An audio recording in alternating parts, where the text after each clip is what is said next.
Բարի լույս, այսօր ապրիլի 7-ն է, այսօր ավետման տոնն է եւ ես շնորհավորում եմ մեզ բոլորիս այս հրաշալի, այս խորհրդավոր, այս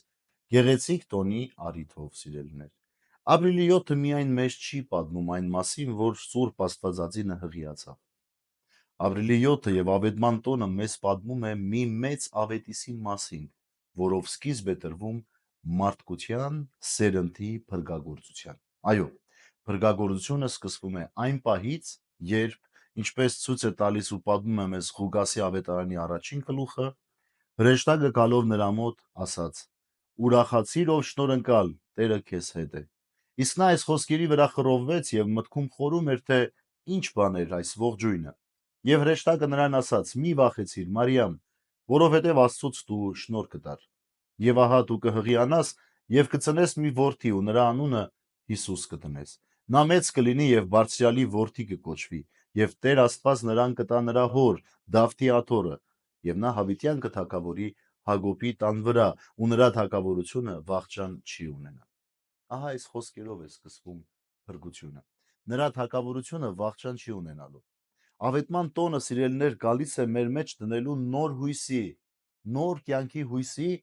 այդ սերմնահատիկը, որովհետև այս ավետիսով է, որ այլևս սկսվում է Աստծո խոսքի մարմնավորման գործընթացը իր մոր Մարիամի որովայնի մեջ,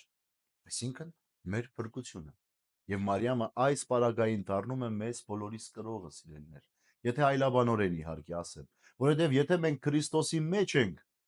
Քրիստոսը իր մոր մեջ է, եւ Մարիամը այս պահին խորհրդավոր առումով դառնում է մեզ բոլորիս պարուրող իր մարիական սիրով։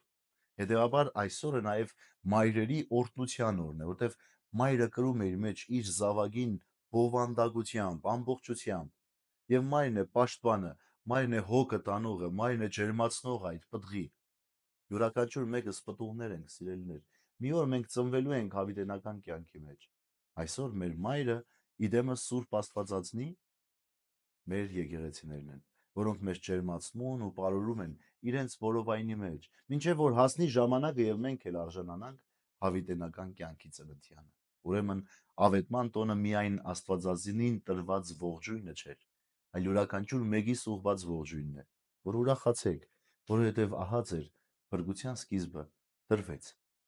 Շնորհավորում եմ բոլոր մեր մայրերին, քույրերին, կանանց, որովհետև ինձ համար կանանց գեղեցկության, մայրության տոնը այս օրն է, սիրելիներ։ Չկա ավելի մեծ տոն կնոջ համար, քան տեսնել Աստվածածնի այդ խորհրդավորությունը իր կյանքի մեջ, օրինակ վերցնել Աստվածածնից եւ կարողանալ